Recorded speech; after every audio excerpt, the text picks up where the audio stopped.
What's up, everybody? It's an LS460. I have a 2007. I've been having a problem with no start, no check engine light. So from online, it says this pressure sensor here. It's on the fuel rail. It's called fuel rail pressure sensor. I've already gone in there once to replace it, and I'm having issue with with a P0193 code. So today I'm gonna go back in and change that sensor again. The one I initially replaced it with is from an eBay sensor. I'm not sure of the origin, so I'm gonna tinker around and gonna replace with a OEM sensor straight from Lexus. Lexus dealer. Hopefully that's gonna fix my problem. So I'm gonna show you guys the process here. So initially this job was very intimidating. I mean, obviously the car got a ton of electrical all around the top here, top of the manifold. Even just this intake box kind of covers a lot of the motor, so kind of make it seems like you're not gonna even get through, but it's fairly simple. The first time I did it took me about 3 hours. Probably be easier now, so let's go through it. So the first thing first, you'd want to disconnect your battery. Go ahead and disconnect. You can just disconnect just the negative, but I'll do both of them at the same time. Here's another electrical connection. I think this is sending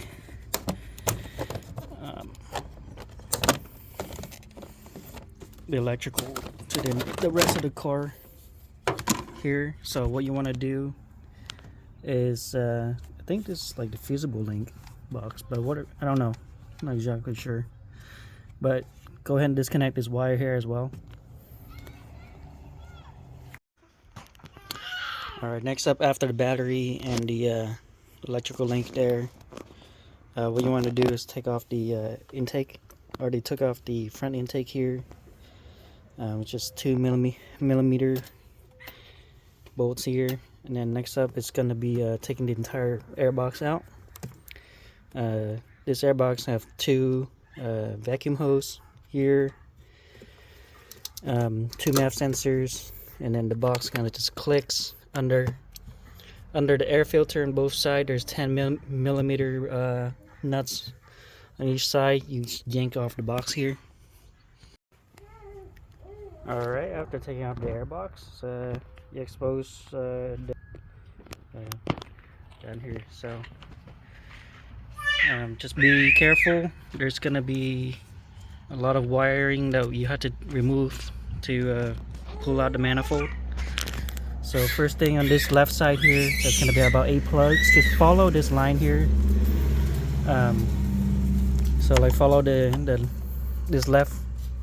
top left arm here, and kind of remove all the plugs that is connected to it. I think there's 8 plugs. There's some plugs on the ignition coil, and I don't even know what these plugs are, but yeah, just disconnect them all. 8 on this side. Right after disconnecting the A connectors, we're gonna move upward. The rest of this upper harness here, there's 4 nuts holding it to 4 different studs in 4 corners. So just go ahead and take that. Now it's gonna give you a little bit of wiggle room here. There's a nut down here, or there's a bolt down here. All of these are all 10mm. Holding this bracket here gives you a little bit of movement of this bigger cable here. So after this, now we're gonna move forward to this connector here. This is the injector driver. It's held. The two drivers sitting on a bracket. The bracket is sitting on the manifold. I think it's being held by 2 bolts on both sides and then 2 nuts on left and right. So to disconnect these harnesses here, you want to go ahead and press down, I think.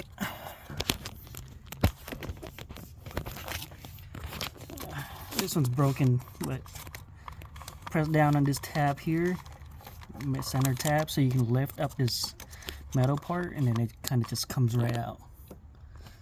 So let me see.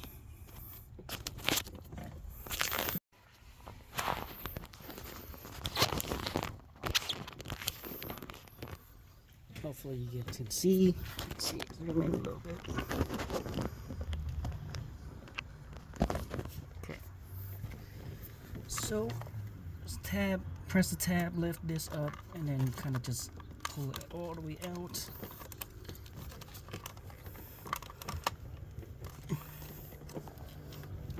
Yeah, you just continue pressing that metal bracket thing upward, and then plug kind of just comes right back out.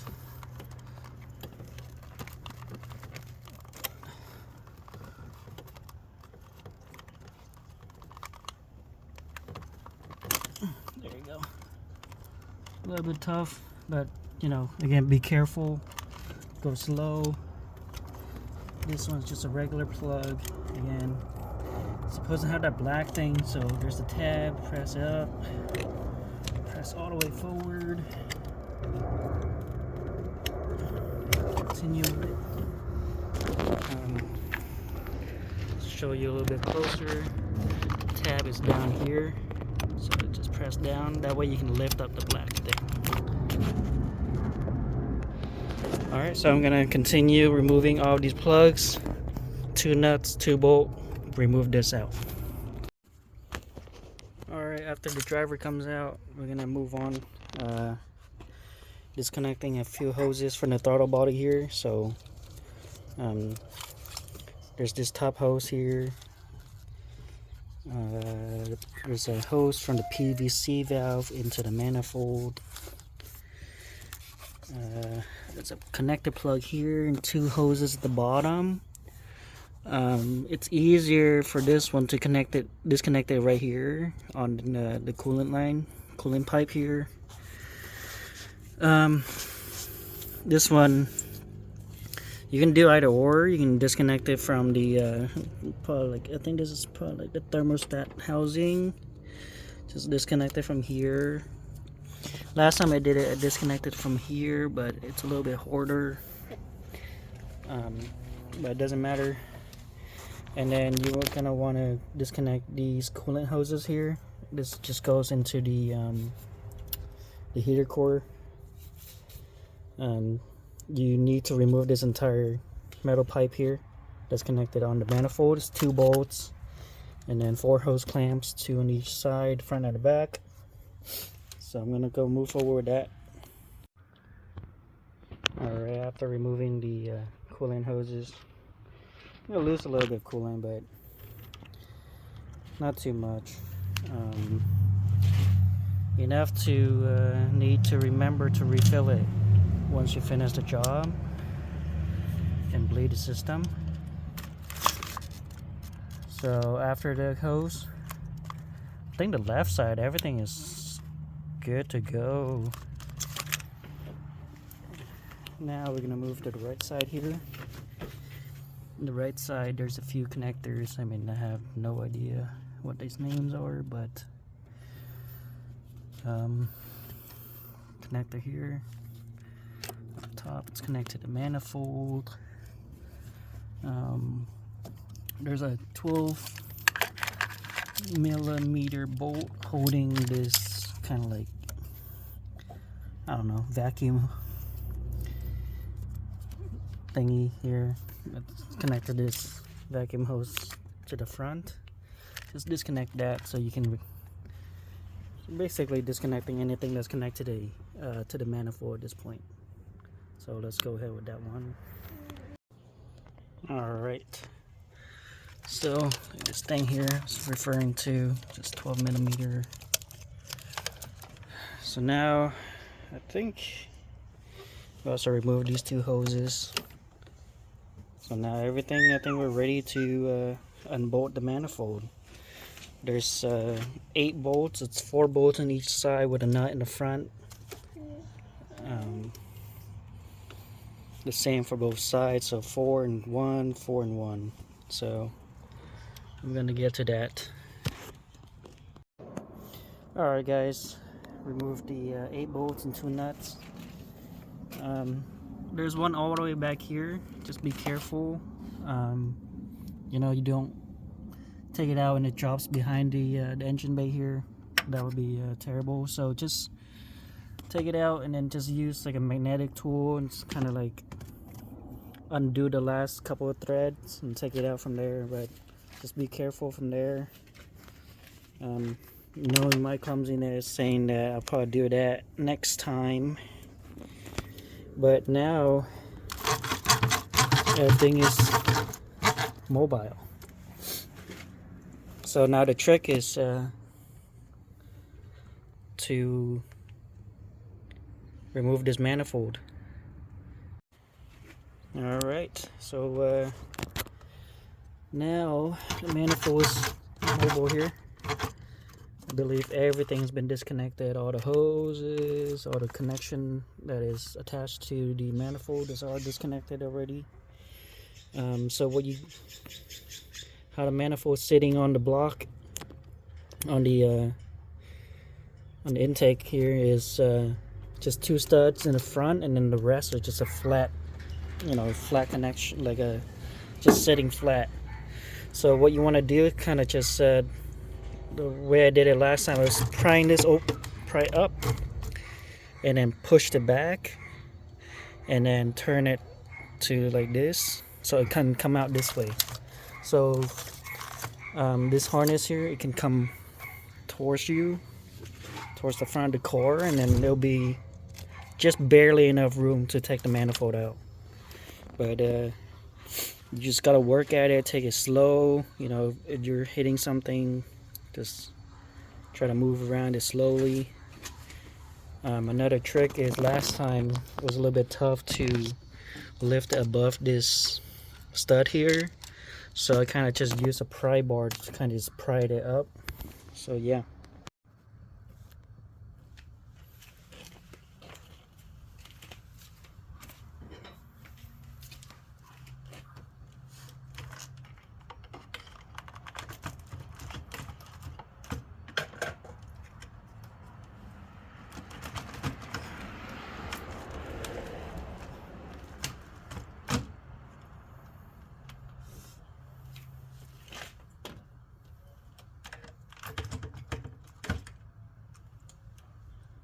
On the stud of the manifold, there's these inserts here. That comes off. Just be careful when you drop it. The part kind of is right to the last time. So.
So here's the progress of how it's coming out. Just gotta play around, press the harness around somehow, kind of pry the throttle body behind this. Big harness here, and kind of press it to the left. On this side, you gotta be extra careful here. It's like a fuel line. Fuel line here. Just be careful. You gotta somehow bring the manifold above it. But yeah, just be careful, work it out. It's almost out for me. Let's see if I can take. Here we go.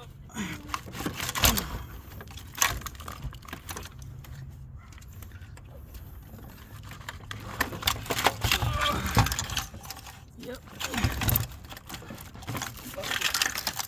Gee. There it is, guys.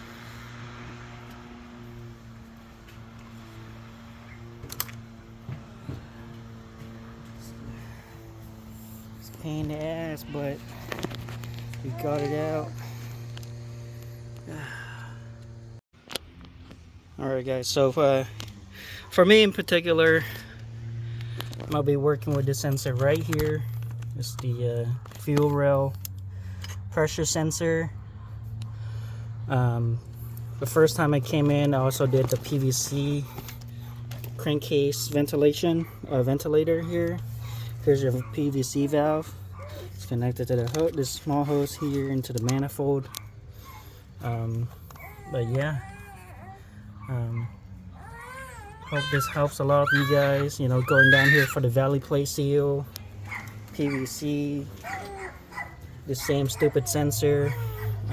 Yeah. All right. Good luck. The installation is just a reverse process, so yeah.